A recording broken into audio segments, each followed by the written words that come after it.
ಗುರುಗಳೇ, ಹರಿ ಶ್ರೀನಿವಾಸ ಸಾಷ್ಟಾಂಗ ನಮಸ್ಕಾರಗಳು.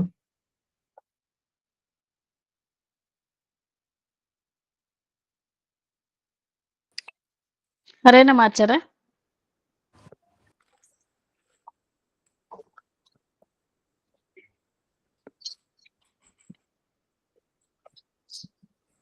ಸುಮತಿಭಿಷನುಮೇಜಂ ಶುಭ್ರಗಾಜಂ ಸಖಾಜಂ ನಮಸ್ಕಾರ ಗುರುಗಳಿಗೆ.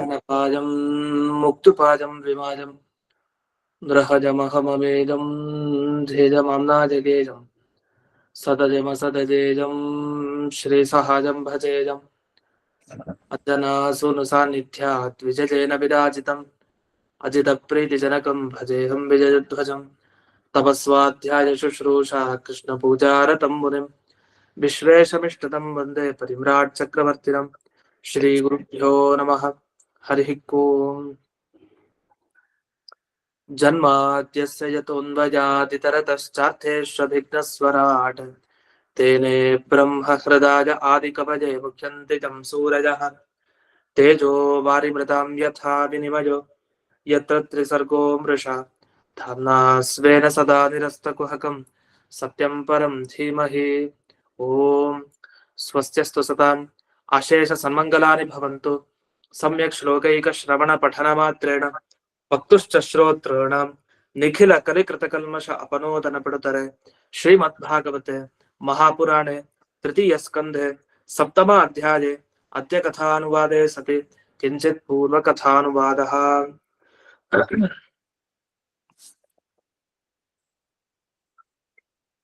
ಭಗವಂತನ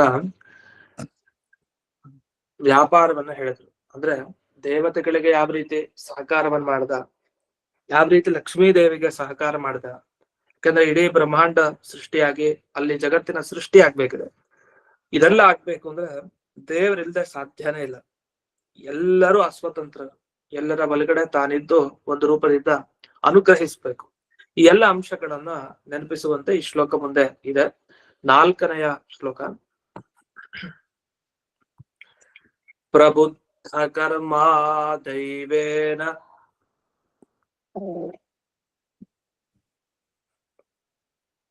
ತ್ರಯೋವಿಂಶತಿಕೋ ಗಣಃ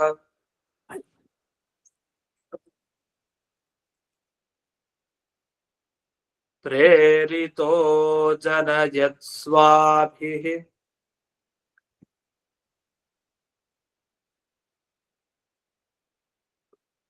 ಮಾತ್ರಾಭಿರಧಿಪೂರುಷಂ.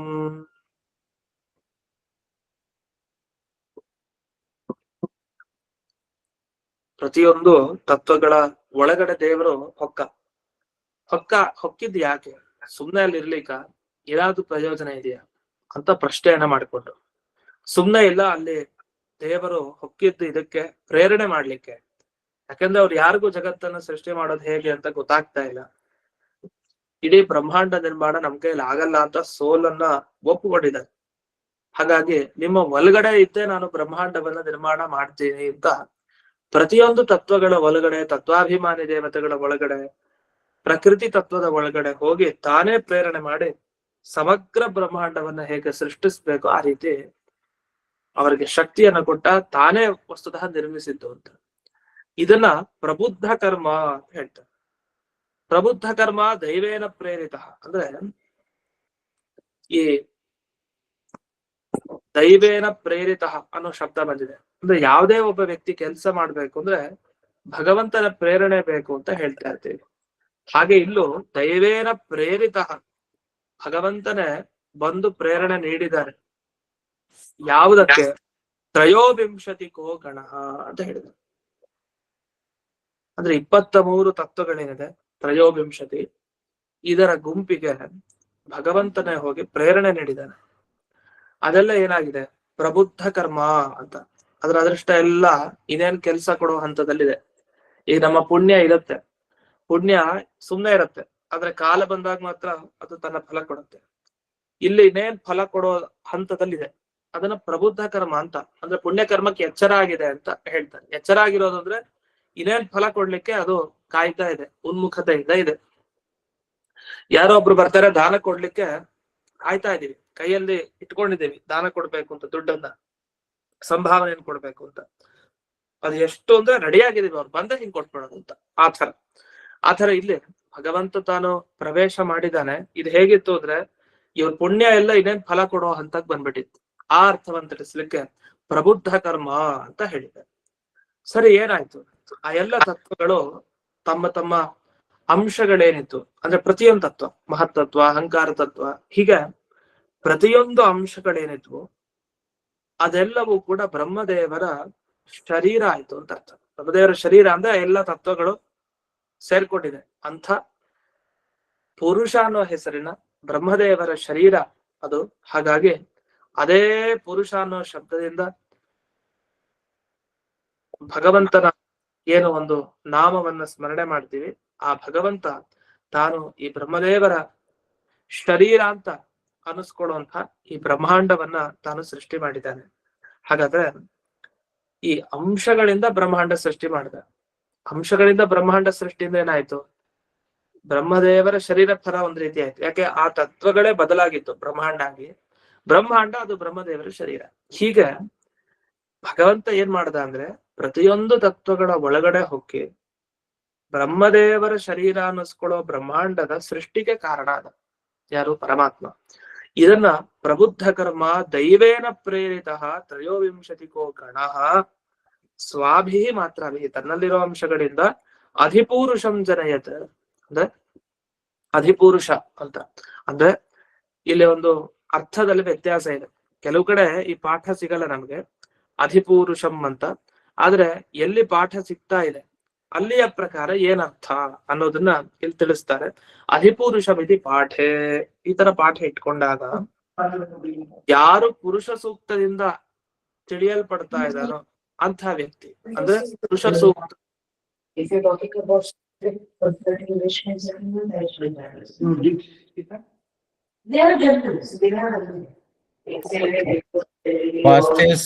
ಪ್ಲೀಸ್ ಮ್ಯೂಟ್ ಮಾಡ್ಕೊಳ್ಳಿ.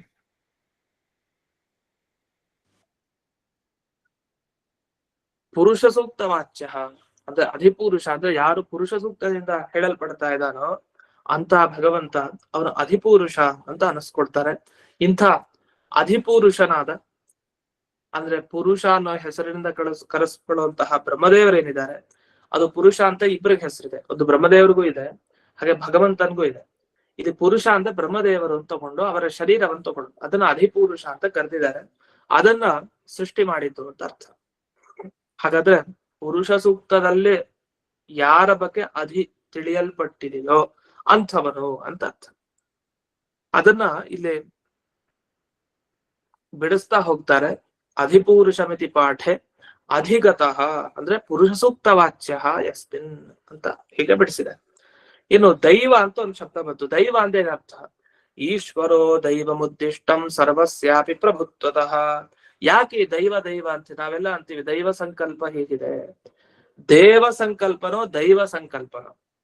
ವಸ್ತುತಃ ದೇವ ಸಂಕಲ್ಪ, ದೇವರ ಸಂಕಲ್ಪ ಹೇಗಿದೆಯೋ ಹಾಗೆ ನಡೆಯುತ್ತೆ. ಕೆಲವ್ರು ಏನ್ ಬಿಡಿಸ್ತಾರೆ? ದೈವ ಸಂಕಲ್ಪ ಹಾಗಿತ್ತು ಅಂತ. ದೇವ ದೈವ ವ್ಯತ್ಯಾಸ ಇಲ್ವಾ? ಶಬ್ದಗಳಿಗೆ ವ್ಯತ್ಯಾಸ ಇದೆ, ಅರ್ಥದಲ್ಲಿ ವ್ಯತ್ಯಾಸ ಇದೆಯಾ? ಇಲ್ಲ ಅಂತ ಹೇಳ್ತಾರೆ. ದೈವ ಅಂದ್ರು ಭಗವಂತ ಅಂತಾನೆ ಅರ್ಥ, ದೇವ ಅಂದ್ರು ಭಗವಂತ ಅಂತಾನೆ ಅರ್ಥ. ಹಾಗಾದ್ರೆ ದೇವ ದೈವ ಎರಡೂ ಒಂದೇ ಆಯ್ತು ಈ ಅರ್ಥದಲ್ಲಿ. ಆದ್ರೆ ನಾವ್ ಈಗ ಸದ್ಯದಲ್ಲಿ ದೈವ ದೈವ ಅಂತೆಲ್ಲ ಕಡೆ ವ್ಯವಹಾರ ಮಾಡ್ತಾ ಇರ್ತೀವಿ. ಆ ದೈವ ಬೇರೆ. ಇಲ್ಲಿ ಭಾಗವತಲ್ಲಿ ಬಂದ ಈ ಶಬ್ದ ದೈವ ಅಂತ ಏನಿದೆ ಇದು ಭಗವಂತನನ್ನ ಹೇಳುವಂತ ನಿಜವಾದ ಶಬ್ದ ಮುಖ್ಯ.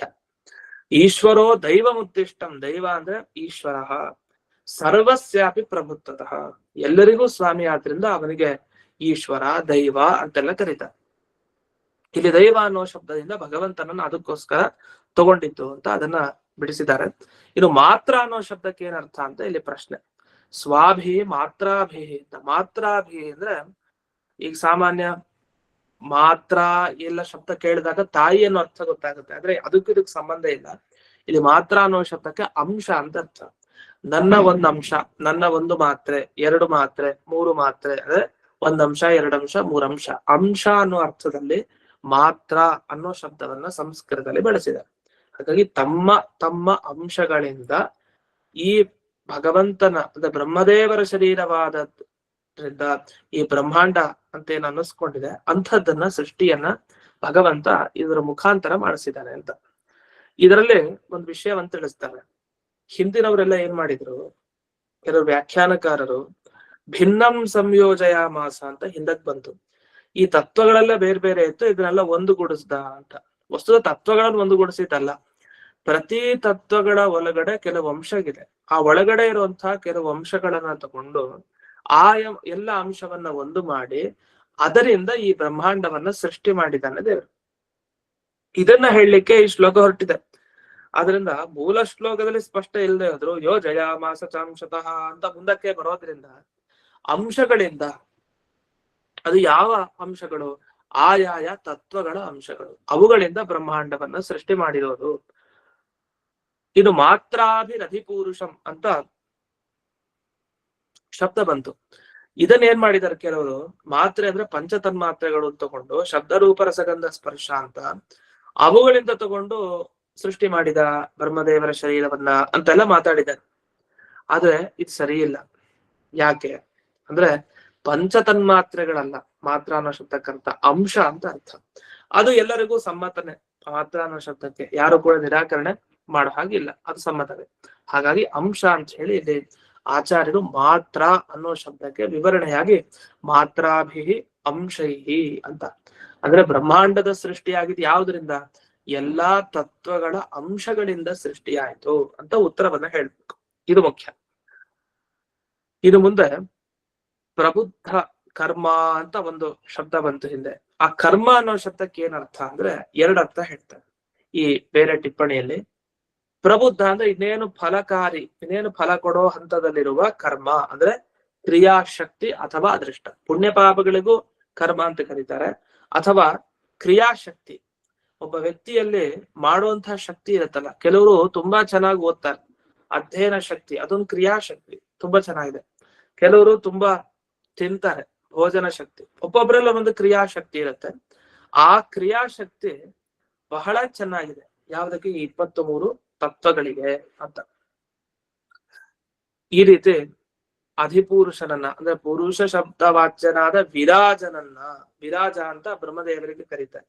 ಆ ಬ್ರಹ್ಮದೇವರನ್ನ ಕುರಿತು ಅಂದ್ರೆ ಬ್ರಹ್ಮದೇವರನ್ನ ಕುರಿತು ಇರುವ ಅಂಡ ಅಂದ್ರೆ ಬ್ರಹ್ಮಾಂಡ, ಅಂದ್ರೆ ಬ್ರಹ್ಮನ ಅಂಡ ಬ್ರಹ್ಮಾಂಡ ಅಂತ ಅರ್ಥ. ಈ ಅರ್ಥದಲ್ಲಿ ಅವನ ಶರೀರ ಅಂತ. ಇದನ್ನೇ ಮುಂದೆ ಸ್ಪಷ್ಟಪಡಿಸ್ತಾ ಹೋಗ್ತಾರೆ ಪರೇಣ ಅಂತ ಮುಂದಿನ ಶ್ಲೋಕದಿಂದ. ಅದಕ್ಕೆ ಹೋಗೋಣ. 5ನೆಯ ಶ್ಲೋಕ. ಪರೇಣ ವಿಶತಾ ಸ್ವಸ್ಮಿನ್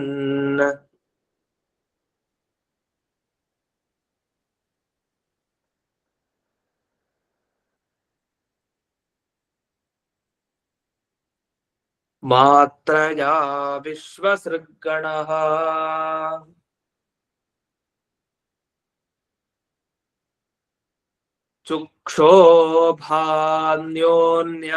ಚುಕ್ಷೋಭಾನ್ಯೋನ್ಯಮಾಸಾದ್ಯ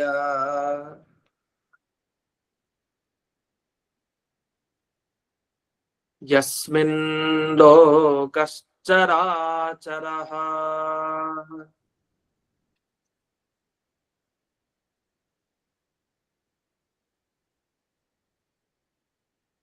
ಈ ಹಿಂದೆ 2 ಪಾಠಗಳನ್ನು ತಗೊಂಡು ವರ್ಣನೆ ಮಾಡಿದ್ರು. ಸ್ವಾಭಿರ್ ಮಾತ್ರಾಭಿರಪಿಪೂರುಷಂ ಅಂತ ಒಂದು, ಇಲ್ಲ ಅಧಿಪೂರುಷಂ ಅಂತ ಇನ್ನೊಂದು ಅಂತ. ಅಲ್ಲಿ ಹೇಳಿದ್ದಿಷ್ಟೇ ಅಂಶಗಳಿಂದ ಬ್ರಹ್ಮಾಂಡದ ಸೃಷ್ಟಿ ಅಂತ. ಅದ್ ಹೇಗೆ ಅನ್ನೋದನ್ನ ಇನ್ನು ವಿಸ್ತಾರವಾಗಿ ಬಿಡಿಸ್ತಾ ಹೋಗ್ತಾರೆ. ವಿಶ್ವಸೃಕ್ ಗಣಃ ಅಂತ ಒಂದು ಶಬ್ದ ಹಾಕಿದೆ. ಅಂದ್ರೆ ಇಡೀ ಜಗತ್ತನ್ನ ಸೃಷ್ಟಿ ಮಾಡೋ ಒಂದು ಗಣ, ಒಂದು ಗುಂಪಿದೆ. ಯಾವ್ದದು? ಈ ಎಲ್ಲ ತತ್ವಗಳ ಗುಂಪು. ಅದೇ ಸೃಷ್ಟಿ ಮಾಡಿತ್ತು. ಅದ್ ಹೇಗ್ ಸೃಷ್ಟಿ ಮಾಡ್ತು ಅಂದ್ರೆ ತನ್ನಲ್ಲಿ ಭಗವಂತನಿಗೆ ಪ್ರವೇಶ ಕೊಡ್ತು. ದೇವರೇನ್ ಮಾಡ್ದ? ಪರೇಣ, ಪರ ಅಂದ್ರೆ ಸರ್ವೋತ್ತಮ ಅಂದ್ರೆ ಶ್ರೀಹರಿ, ಅವನು ವಿಶತಾ ಸ್ವಸ್ಮಿನ್ ತಮ್ಮ ಒಳಗಡೆ ಸೇರ್ಕೊಂಡಿದ್ದಾನೆ. ಪರಮಾತ್ಮ ಪ್ರವೇಶ ಮಾಡಿದಾಗ ಪರಸ್ಪರ ಎಲ್ಲಾ ಅಂಶಗಳು ಕೂಡ ಸೇರಿತು. ಸೇರಿದಾಗ ಒಂದು ಚುಕ್ಷೋಭ, ಅದನ್ನು ವಿಕಾರ ಮಾಡಿದ ಬ್ರಹ್ಮಾಂಡವನ್ನಾಗಿ. ಬ್ರಹ್ಮಾಂಡ ಅಂತ ಒಂದು ಸೃಷ್ಟಿ ಆದ್ಮೇಲೆ ಅಲ್ಲಿ ಸ್ಥಾವರ ಜಂಗಮ ಪದಾರ್ಥಗಳೆಲ್ಲ ಸೃಷ್ಟಿಯಾಗಿದೆ. ಈ ರೀತಿ ಮೊದಲು ಬ್ರಹ್ಮಾಂಡದ ಸೃಷ್ಟಿ, ಆಮೇಲೆ ಅದರ ಒಳಗಡೆ ಜಗತ್ತಿನ ಸೃಷ್ಟಿಯಾಗಿದೆ. ಹಾಗಾದ್ರೆ ಮೂಲ ಸೃಷ್ಟಿ ಮಾಡಿದವರು ಯಾರು? ಈ ಜಗತ್ತನ್ನ ದೇವರೇ ಸೃಷ್ಟಿ ಮಾಡಿತ್ತು. ಬ್ರಹ್ಮಾಂಡ ದೇವರೇ ಮಾಡಿತ್ತು. ಆದ್ರೆ ಕೆಲವು ವ್ಯಕ್ತಿಗಳ ಮುಖಾಂತರ ಮಾಡಿಸಿದ್ರಿಂದ ತಾನ್ ಮಾಡ್ಲಿಲ್ಲ ಅನ್ನೋ ತರ ಭಾವನೆ ನಮಗ್ ಬರುತ್ತೆ. ವಸ್ತುತಃ ಅವನೇ ಮುಖ್ಯವಾಗಿ ಮಾಡಿದ್ದು. ಚುಕ್ಷೋಭ ಅನ್ಯೋನ್ಯ ಮಾಸಾಧ್ಯ, ಪರಸ್ಪರ ಹೊಂದುವಂತೆ ಆ ಅಂಶಗಳನ್ನ ಮಾಡಿ, ಯಸ್ಮಿನ್ ಲೋಕಃ ಚರಾಚರ, ಅದೇ ಬ್ರಹ್ಮಾಂಡದಲ್ಲಿ ಇಡೀ ಚರಾಚರ ಪ್ರಪಂಚ ಸೃಷ್ಟಿಯಾಗುವ ಹಾಗೆ ಮಾಡ್ದ. ಅಲ್ಲಿ ಚುಕ್ಷೋಭ ಅನ್ನೋ ಶಬ್ದಕ್ಕೆ ವಿಕಾರ ಹೊಂದೋದು ಅಂತ ಅರ್ಥ ಮಾಡಿದೆ. ಬ್ರಹ್ಮಾಂಡದ ಆಕಾರದಲ್ಲಿ ಈ ತತ್ವಗಳೇ ವಿಕಾರವನ್ನ ಪಡೆದವು ಅಂತ ಅರ್ಥ. ಪರ ಅನ್ನೋ ಶಬ್ದಕ್ಕೆ ಪರಮಾತ್ಮ ಅರ್ಥ ಗೊತ್ತೇ ಇದೆ. ಇನ್ನೊಂದು ಅಂಶ, ಈ ಪರಸ್ಪರ ಎಲ್ಲಾ ಅಂಶಗಳು ಸೇರಿದ್ವಲ್ಲ, ಮಹತ್ತತ್ವ, ಅಹಂಕಾರ ತತ್ವ, ಮಿಕ್ಕಿದ ತತ್ವಗಳಲ್ಲೆಲ್ಲ ಇರೋ ಅಂಶ, ಅದು ಸೇರಿದಾಗ ಅದು ಯಾವ ರೀತಿ ಪರಿಣಾಮ ಆಯ್ತು? ವಿಷ್ಣು ವೀರ್ಯ ರೂಪೇಣ ಪರಿಣಾಮ. ವಿಷ್ಣು ವೀರ್ಯ ಯಾವುದು? ಈ ಬ್ರಹ್ಮಾಂಡ. ಆ ರೀತಿಯಲ್ಲಿ ಅದೆಲ್ಲ ಪರಿಣಾಮ ಆಗಿದೆ. ಸರಿ, ಇದಾದ್ಮೇಲೆ ಇನ್ನು ವಿವರಿಸ್ತಾ ಹೋಗ್ತಾರೆ. ಮುಂದೆ ಏನಿತ್ತು ಅಲ್ಲಿ? ಮೊದಲು ದೇವರ ಪ್ರವೇಶನ ಆ ಬ್ರಹ್ಮಾಂಡದ ಒಳಗಡೆ, ಅಥವಾ ಚೇತನರ ಪ್ರವೇಶನ, ಅಥವಾ ಮೊದಲು ಬೇರೆಯವರು ಹೋಗಿ ಆಮೇಲೆ ದೇವರು ಬರ್ತಾನ, ಹೇಗೆ ಇತ್ಯಾದಿ ಪ್ರಶ್ನೆಗಳು ಬಂದಾಗ ಅದಕ್ಕೆ ಉತ್ತರ ಕೊಡ್ಲಿಕ್ಕೆ ಮುಂದಿನ 6ನೇ ಶ್ಲೋಕ ಹೊರಟಿದೆ. ಹಿರಣ್ಮಯಸ್ಸ ಪುರುಷಃ ಸಹಸ್ರ ಪರಿವತ್ಸರಾನ್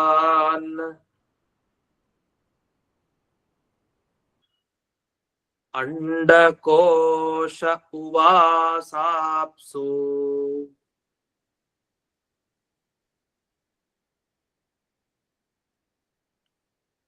ಇಲ್ಲಿ ಆಂಡಕೋಶ ಅಂತ ಮಾಡ್ಕೊಳ್ಳಿ. ಇದ್ರೆ ಅಂಡ ಅನ್ನೋದು ಅಂಡ. ಸರ್ವಸತ್ವೋಪಬೃಂಹಿತ,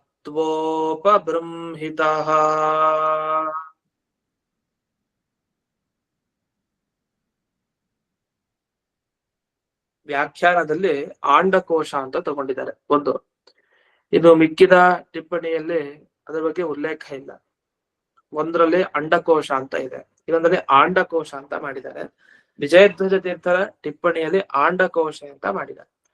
ಅದು ಬಹಳ ಅರ್ಥದಲ್ಲೇ ವ್ಯತ್ಯಾಸ ಬರಲ್ಲ, ಅರ್ಥದಲ್ಲೇ ಸಾಮ್ಯ ಇದೆ. ಶಬ್ದ ಏನು ಅಂತ ಮೂಲತಃ ಹುಡುಕ್ಬೇಕು. ಒಂದು ಟಿಪ್ಪಣಿ ಪ್ರಕಾರ ಹೀಗಿದೆ. ಇನ್ನು ಇಲ್ಲಿ ಭಗವಂತ ತಾನು ಯಾವ ರೀತಿ ಪ್ರೇರಣೆ ಮಾಡ್ದ, ಅದರಂತೆ ಈ ತತ್ವಗಳೆಲ್ಲ ಮುಂದೆ ಬ್ರಹ್ಮಾಂಡದ ಸೃಷ್ಟಿಗೆ ಕಾರಣವಾದವು ಅಂತ ಬಂತು. ಆ ಪುರುಷ ಹೇಗಿದ್ದ? ಆ ಪರಮಾತ್ಮ ಅಂದ್ರೆ ಹಿರಣ್ಮಯ ಅಂತ ಹೇಳ್ತಾರೆ. ಅವನ ಒಂದೊಂದು ಕೈ ಕಾಲು ಎಲ್ಲ ಬಂಗಾರ ಅಂತ ಅರ್ಥ ಅಲ್ಲ. ಈ ಬಂಗಾರದ ಬಗ್ಗೆ ಮಾತಾಡ್ತಾ ಇಲ್ಲ. ಹಿರಣ್ಮಯ ಅಂದ್ರೆ ತಾತ್ಪರ್ಯ ಜ್ಞಾನ, ಆನಂದ, ಇವುಗಳೇ ಅವನ ಶರೀರ. ಆ ಥರದ ಆ ಪುರುಷ ಅನ್ನೋ ಹೆಸರಿನ ಪರಮಾತ್ಮ ಸರ್ವ ಸತ್ವೋಪಬೃಂಹಿತ. ಈ ಬ್ರಹ್ಮಾಂಡದ ಒಳಗಡೆ ಉದಕ ಇದೆಯಲ್ಲ, ನೀರು, ಬ್ರಹ್ಮಾಂಡೋದಕ ಅಂತ ಕರಿತೀವಿ. ಅದಕ್ಕೆ ಅಲ್ಲಿ ಆಂಡಕೋಶೆ ಅಪ್ಸು ಅಂತ ಕೆಲವರು ಅಂಡಕೋಶೆ ಅಪ್ಸುನೇ ಸಾಕು ಅಂತ. ಅಂಡಕೋಶ ಅಂದೇನು? ಬ್ರಹ್ಮಾಂಡದ ಒಳಗಡೆ ಅಂತ ಅರ್ಥ. ಅಲ್ಲಿ ಅಪ್ಸು ನೀರಿದೆ. ಆ ಬ್ರಹ್ಮಾಂಡ ಉದಕ ಅಂತ ಏನ್ ಕರಿತೀವಿ, ಅಲ್ಲಿ ಭಗವಂತ ಮಲಗಿದ್ನಂತೆ. ಇವನು ತತ್ವಗಳ ಮುಖಾಂತರ ಬ್ರಹ್ಮಾಂಡ ಸೃಷ್ಟಿ ಮಾಡಿದ. ಆಮೇಲೆ ಆ ಬ್ರಹ್ಮಾಂಡದ ಒಳಗಡೆ ಉದಕ ಇತ್ತು, ಬ್ರಹ್ಮಾಂಡೋದಕ ಅಂತ ನೀರು. ಆ ನೀರಿನ ಒಳಗಡೆ ದೇವರು ಮಲಗಿದ, ಶೇಷ ದೇವರ ಮೇಲೆ. ಎಷ್ಟು ವರ್ಷಗಳ ಕಾಲ? ಸಹಸ್ರ ಪರಿವತ್ಸರಾನ್, 1000 ವರ್ಷ ಕಾಲ ಅಲ್ಲಿ ಮಲಗಿದ್ದಂತೆ. ಈ ಮಲಗೋದ್ರ ಜೊತೆಗೆ ಒಬ್ಬನೇ ಇರ್ಲಿಲ್ಲ, ಸರ್ವ ಸತ್ವೋಪಬ್ರಮಿತ, ಎಲ್ಲಾ ಜೀವರ ಜೊತೆಗೆ ಅಲ್ಲಿ ಇದ್ದ ಆ ಬ್ರಹ್ಮಾಂಡೋದಕದಲ್ಲಿ ಅಂತ ವರ್ಣನೆ ಮಾಡಿದ್ರು. ಸುಮ್ಮನೆ ಕೂತ್ಬಿಟ್ನ ಸೃಷ್ಟಿನೇ ಮಾಡ್ಲಿಲ್ವಾ? ಮಾಡಿದ ಸೃಷ್ಟಿನ ಅದು ಮುಂದೆ ವರ್ಣಿಸ್ತಾರೆ. ಅಂತೂ ಯಾರ ಪ್ರೇರಣೆಯಿಂದ ಇಡೀ ತತ್ವಗಳೆಲ್ಲ ಬ್ರಹ್ಮಾಂಡವನ್ನ ಸೃಷ್ಟಿ ಮಾಡಿದ್ವೋ ಅಂತ ಜ್ಞಾನ ಆನಂದಮಯವಾದ ಕೈ, ಕಾಲು ಮೊದಲಾದ ಅವಯವ ಹೊಂದಿರೋ ಪುರುಷ ಅನ್ನೋ ಹೆಸರಿನ ಪರಮಾತ್ಮ ಅಂಡಕೋಶದಲ್ಲಿರುವಂತಹ ನೀರಿನಲ್ಲಿ ಶೇಷದೇವರ ಮೇಲೆ 1000 ವರ್ಷಗಳ ಕಾಲ ವಾಸ ಮಾಡಿದ. ಸರಿ, ಇದನ್ನ ಏನ್ ಹೇಳ್ದಾಗಾಯ್ತು ಅಂದ್ರೆ, ಎಲ್ಲಾರು ಏನ್ ವ್ಯಾಖ್ಯಾನ ಮಾಡಿದ್ದಾರೆ? ಪ್ರಳಯ ಕಾಲದಲ್ಲಿ ಎಲ್ಲಾ ಚೇತನರು ಪರಮಾತ್ಮನ ಜೊತೆಗೆ ಐಕ್ಯವನ್ನ ಪಡಿತಾರೆ, ಪರಮಾತ್ಮನೇ ಆಗ್ಬಿಡ್ತಾರೆ ಎಲ್ಲರೂ ಅಂತ ವ್ಯಾಖ್ಯಾನ ಮಾಡಿದ್ದಾರೆ. ಆದ್ರೆ ಹಾಗಿಲ್ಲ. ಸ್ಪಷ್ಟ ಭಾಗವತ ನಿರಾಕರಣೆ ಮಾಡ್ತಾ ಇದೆ. ಸರ್ವಸತ್ವ ಉಪಬ್ರಹ್ಮಿತ, ಎಲ್ಲಾ ಸತ್ವ ಅಂದ್ರೆ ಪ್ರಾಣಿಗಳ ಜೊತೆಗೆ ಇರ್ತಾನೆ ಅಷ್ಟೇ ಹೊರತು ಎಲ್ಲಾ ಪ್ರಾಣಿಗಳು ಇವನೇ ಆಗ್ಬಿಡ್ತಾವೆ ಇಲ್ಲ, ಇವನೇ ಆಗೋದಿಲ್ಲ. ಆದ್ರಿಂದ ಏನ್ ಉತ್ತರ ಕೊಟ್ಟಾಗಾಯ್ತು ಅಂದ್ರೆ, ದೇಹನೇ ಇಲ್ದೇ ಇರೋ ಚೇತನರು ಪ್ರಳಯ ಕಾಲದಲ್ಲಿ ಹೇಗಪ್ಪ ಇದ್ರು ಅಂತ ಒಂದ್ ಪ್ರಶ್ನೆ ಬರ್ಬೋದು ನಿಮ್ಗೆ. ಯಾಕಂದ್ರೆ ಯಾವತ್ತೂ ಒಬ್ಬ ಜೀವ ಇರ್ಬೇಕು ಅಂದ್ರೆ ಏನೊಂದ್ ದೇಹ ಇರ್ಲೇಬೇಕು. ಆದ್ರೆ ಪ್ರಳಯ ಕಾಲದಲ್ಲಿ ಯಾರಿಗೂ ದೇಹ ಇರಲ್ಲ. ದೇಹ ಇಲ್ಲದೆ ಜೀವ ಇರೋದು ಅಂತ ಒಪ್ಪೋದಾ? ಅಸಂಭಾವಿತ ಅಲ್ವೇ? ಇಲ್ಲ. ಯಾಕೆಂದ್ರೆ ದೇಹ ಇಲ್ಲದೆ ಹೋದ್ರು ಆ ಚೇತನನಿಗೆ ಅದ ಸ್ಥೂಲ ದೇಹ ಇತ್ಯಾದಿಗಳಿಲ್ಲದೆ ಹೋದ್ರು ಪ್ರಳಯ ಕಾಲದಲ್ಲಿ ಇರಬಹುದು. ಯಾಕೆಂದ್ರೆ ದೇವರಲ್ಲಿ ಇರ್ಲಿಕ್ಕೆ ಅಂತಂದ್ರೆ ಅವರು ಜಗತ್ತಿನ ಸೃಷ್ಟಿಗೆ ಬಂದಿಲ್ಲದೆ ಇರಬಹುದು, ಬರ್ಬೇಕು ಅಂದ್ರೆ ದೇಹ ಇರ್ಬೇಕು ಅವ್ರಿಗೆ ಅಂತ ಸರಿ. ಅದು ದೇಹ ಇಲ್ದೇನೆ ದೇವರಲ್ಲಿ ಇರ್ಲಿಕ್ಕೆ ಅಂತಂದ್ರೆ ಏನು ತೊಂದರೆ ಇಲ್ಲ. ಹಾಗಾಗಿ ಈ ಪ್ರಶ್ನೆಯನ್ನ ಮಾಡಬೇಡಿ ಅಂತ ಒಂದು. ಇನ್ನು ಹಿರಣ್ಮಯೋ ಅನ್ನೋ ಶಬ್ದಕ್ಕೆ ಇನ್ನೊಂದು ಅರ್ಥ ಮಾಡಿದ್ದಾರೆ. ಹಿರಣ್ಮಯ ಅಂದ್ರೆ ಒಂದು ಜ್ಞಾನಾನಂದಮಯವಾದಂತಹದ್ದು ಅಂತ ಅರ್ಥ ಮಾಡಿದ್ರು. ಹಿರಣ್ಮಯ ಅಂದ್ರೆ ಬಂಗಾರ ಅಂತ ಅರ್ಥ ಅಲ್ಲ, ಅದ್ರ ತಾತ್ಪರ್ಯ ಜ್ಞಾನಾನಂದ ಇದೇ ಶರೀರ, ಅಂದ್ರೆ ಹಿರಣ್ಮಯವಾದ ಶರೀರ, ಒಂದು ವರ್ಣನಾತೀತ ಅಂತ ಅದನ್ನ ಹೇಳಲಿಕ್ಕೆ ಬರಲ್ಲ ಅನ್ನೋ ಅಭಿಪ್ರಾಯದಲ್ಲಿ ಇದಕ್ಕೆ ಅರ್ಥ ಮಾಡಿದ್ರು. ಬ್ರಹ್ಮಾಂಡ ಹಿರಣ್ಮಯ, ಬಂಗಾರದಂತೆ ಬಣ್ಣ ಅದು ಬ್ರಹ್ಮಾಂಡದ್ದು, ಅದರಲ್ಲಿ ಆವಿರ್ಭೂತ ಅಂತ ಅರ್ಥ. ಅಂಥ ವ್ಯಕ್ತಿಗೆ ಹಿರಣ್ಮಯ ಅಂತ ಕರೀತಾರೆ. ಅದನ್ನ ಇಲ್ಲಿ ಪ್ರಕಾಶಿಕ ಅನ್ನೋ ಟಿಪ್ಪಣಿಯಲ್ಲಿ ಬಿಡಿಸಿದ್ದಾರೆ. ಹೀಗೆ ಈ ಶ್ಲೋಕದಲ್ಲಿ ಭಗವಂತನ ವಾಸ ಆ ನೀರಿನಲ್ಲಿತ್ತು, ಶೇಷಶಾಹಿಯಾಗಿ ವಾಸ ಇತ್ತು ಅನ್ನೋದನ್ನ ಸ್ಫುಟಪಡಿಸಿದ್ರು. ಇನ್ನು ಮುಂದೆ ಒಂದು ಪ್ರಶ್ನೆ ಬಂತು, ಅಲ್ಲ ದೇವರ ಸೃಷ್ಟಿ ಮಾಡ್ಲಿಕ್ಕೆ ಅಂತ ಹೊರಟವನು ನಿದ್ರೆಗೆ ಹೋಗ್ಬಿಟ್ನಲ್ಲ, ನಿದ್ರೆಗೆ ಜಾಗ ಮಲ್ಕೊಂಡ್ಬಿಟ್ನ ಹಾಗೆ. ಯಾಕೆಂದ್ರೆ ತುಂಬಾ ಕಾಲ ಮಲ್ಕೊಂಡ್ಬಿಟ್ಟ ಅಂತಂದ್ರೆ ಸೃಷ್ಟಿ ಹಾಗಾದ್ರೆ ಶುರುನೇ ಆಗ್ಲಿಲ್ವಾ, ಸೃಷ್ಟಿಯ ಕಥೆನೇ ಮುಗ್ದೋಯ್ತಾ ಅಂತ ಪರೀಕ್ಷಿತ್ ರಾಜನಿಗೆ ಮನಸ್ಸಿನಲ್ಲಿ ಪ್ರಶ್ನೆ ಬಂದಂತೆ. ಆ ಪ್ರಶ್ನೆಯನ್ನ ಪರಿಹಾರ ಮಾಡ್ತಾ, ಇಲ್ಲ ಬ್ರಹ್ಮಾಂಡದ ಒಳಗಡೆ ಇದ್ದೇ ದೇವರು ಎಂಥ ಕೆಲಸ ಮಾಡ್ದ ಅಂತ ಅವನ ಪರಾಕ್ರಮವನ್ನ ವರ್ಣಿಸ್ಲಿಕ್ಕೆ ಮುಂದಿನ ಶ್ಲೋಕ ಹೊರಟಿದೆ ಅಂತ ಇವರ ವ್ಯಾಖ್ಯಾನ. ಒಟ್ಟು ತಾತ್ಪರ್ಯ ಏನು, ಬ್ರಹ್ಮದೇವರ ಶರೀರ ಬ್ರಹ್ಮಾಂಡ ಅದು ಸೃಷ್ಟಿಗೆ ಬಂದಿದೆ. ಆಮೇಲೆ ದೇವರು ಏನ್ ಮಾಡ್ದ ಅಂದ್ರೆ ಬ್ರಹ್ಮದೇವರ ಹೃದಯದ ಒಳಗಡೆ ಒಂದು ರೂಪದಿಂದ ಹೋದ. ಆಮೇಲೆ 10 ಪ್ರಾಣಗಳೇನಿದೆ ಅಲ್ಲಿ 10 ರೂಪದಿಂದ ಹೊರಟಿದ್ದಾನೆ. ಇದು 3 ರೂಪ, ಆಧ್ಯಾತ್ಮಿಕ, ಅಧಿಭೌತಿಕ, ಅಧಿದೈವಿಕ, ಪ್ರತಿಯೊಂದರಲ್ಲೂ ಈ ವಸ್ತುಗಳಲ್ಲಿ ಒಂದು ರೂಪದಿಂದ ಇದ್ದಾನೆ.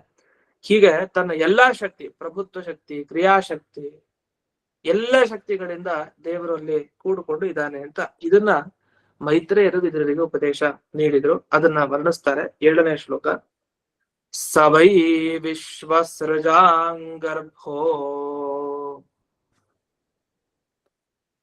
ದೈವ ಕರ್ಮಾತ್ಮ ಶಕ್ತಿಮಾನ್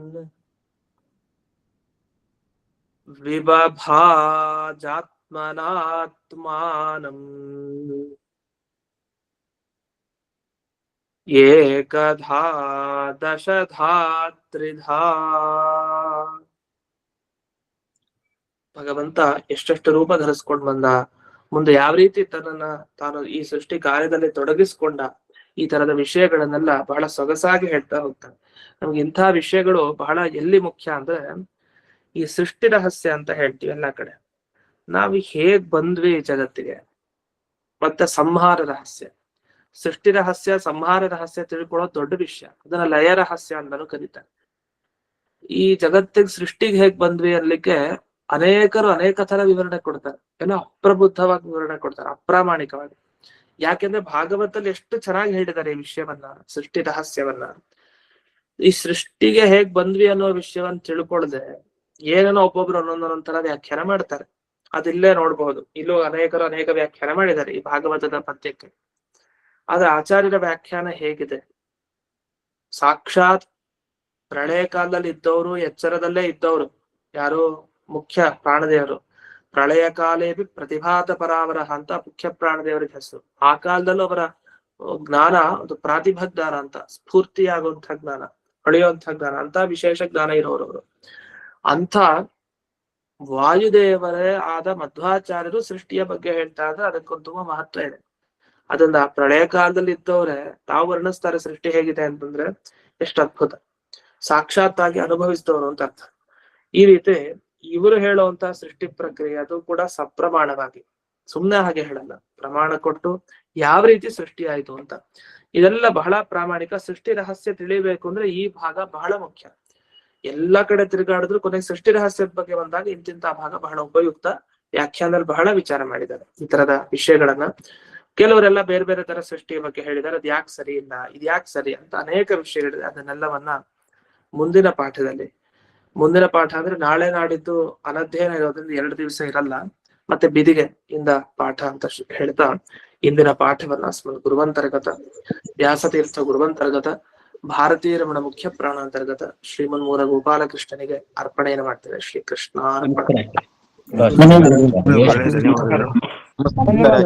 ಗುರುಗಳಿಗೆ ಧನ್ಯವಾದಗಳು. ನಮಸ್ಕಾರ ಆಚಾರ್ಯ. ನಮಸ್ಕಾರ.